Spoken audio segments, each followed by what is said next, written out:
Hello everyone, next question देखो। NCERT mathematics chapter 2। देखो NCERT mathematics chapter 2 polynomials class 10th exercise 2.4 का question number second. Question पढ़ो। Find ए cubic polynomials. कौन सा आपको क्यूबिक पॉलिनोमियल्स बताना है, ठीक है। विच द सम कितना सम ऑफ प्रोडक्ट्स, ठीक है, and its zero taken two at a time and the product are respectively, ठीक है। देखो सम 2 दे रखा है, सम ऑफ प्रोडक्ट इतना दे रखा है, प्रोडक्ट ऑफ रूट इतना दे रखा है, ठीक है। तो आपको क्यूबिक पोलिनोमियल बताना है, ठीक है। तो कैसे करोगे, देखो आप लेट कर लो। क्या, देखो आप लेट कर लो, देखो आप लेट कर लो, let the polynomial, let the polynomial be क्या, a x cube plus b x square plus c x plus d, ठीक है। ए पोलिनोमियल हमने लेट कर लिया। एंड और क्या लेट कर लो, जीरोज। और जीरोज क्या है, जीरोज उसके तुमको मान लो, ठीक है, कि अल्फ़ा है, ठीक है, बीटा है एंड गामा है। 3 पावर है ना, तो रूट भी कितने हैं, अल्फ़ा बीटा एंड गामा है, ठीक है। तो अकॉर्डिंग टू क्वेश्चन में जो दे रखा है sum of product and product, ठीक है। तो सम ऑफ रूट्स कितना हो जाएगा, alpha plus beta plus gamma. Sum of roots क्या होते हैं बताओ, सम ऑफ रूट्स क्या क्या होते हैं इसके अकॉर्डिंग, ठीक है। माइनस बी अपॉन ए होता है, ओके। लेकिन सम ऑफ रूट्स दे क्या रखे हैं, क्या दे रखे हैं, 2। तो सम ऑफ रूट्स की जगह हम 2 रख दें, equal to minus b upon a हो जाएगा, ठीक है, ओके। अब इसको इक्वेशन नंबर फर्स्ट मान लो, ठीक है। अब देखो सम ऑफ प्रोडक्ट ऑफ रूट क्या दे रखे हैं, यानी अल्फ़ा बीटा, ठीक है, plus beta and gamma plus alpha and gamma की वैल्यू कितनी दे रखी है, देखो -7 दे रखी है, तो हमने यहाँ -7 रख दिया, ठीक है। तो जब आपको और alpha beta gamma and gamma alpha actually होता क्या है फॉर्मूले में, 1 मिनट, ठीक है। एक किसके इक्वल होता है, ठीक है, जब आप इसके कोफिशिएंट्स में रिलेशन निकालेंगे तो सी अपॉन ए के इक्वल होता है। किसके इक्वल होता है, सी अपॉन ए के।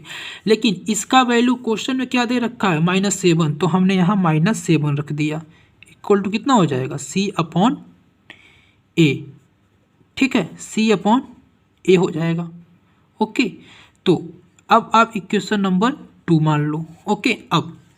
अब जो प्रोडक्ट होता है alpha into beta into gamma की वैल्यू, जो प्रोडक्ट है वो कितना दे रखा है, हाँ, प्रोडक्ट होता क्या क्या है, डी माइनस डी अपॉन ए, तो माइनस डी अपॉन ए। लेकिन क्वेश्चन में कितना दे रखा है, -14, तो -14 के आप इक्वल कर दो, -14 के इक्वल कर दो किसको, माइनस डी अपॉन ए को, ठीक है। इसको इक्वेशन नंबर 3 मान लो। अब आप इसको सॉल्व करो, कि क्या करो, सॉल्व करो और ए बी सी और डी की वैल्यू निकालो, ठीक है। तो देखो यहाँ से अगर जो हम बोले कि 14, अब ओके, तो यहाँ तक समझ में आ गया। अब देखो यहाँ तक तो कोई दिक्कत नहीं थी। अब देखो इसको आप 2/1 लिख सकते हो और इसको आप 7/1 लिख सकते हो। अब आप इसको 14/1 लिख सकते हो ना। तो सिंपली यही करना है आपको।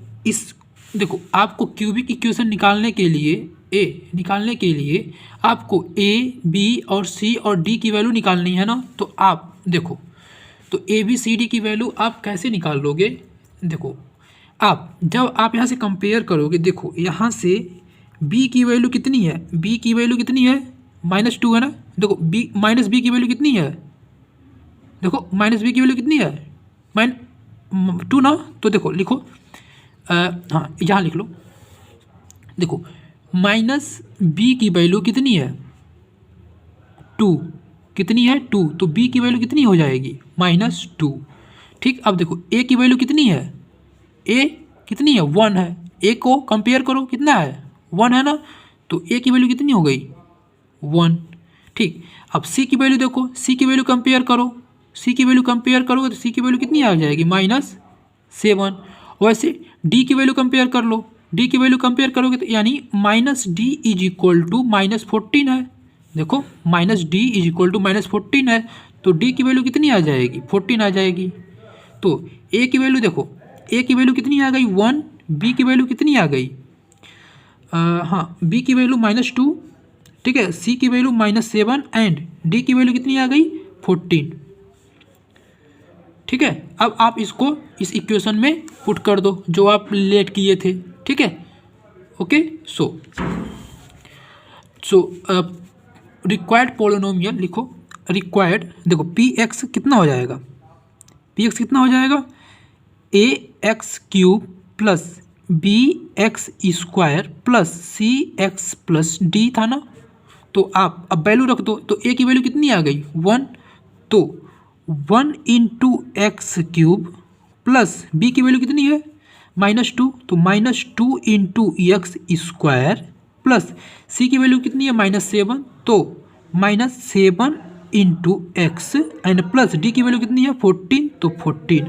Okay, now 1 into x cube that is x cube, ठीक है, माइनस और प्लस का मल्टीप्लाई होगा तो माइनस हो जाएगा, तो -2x square, 2x square minus plus का मल्टीप्लाई होगा तो -7x एंड प्लस 14।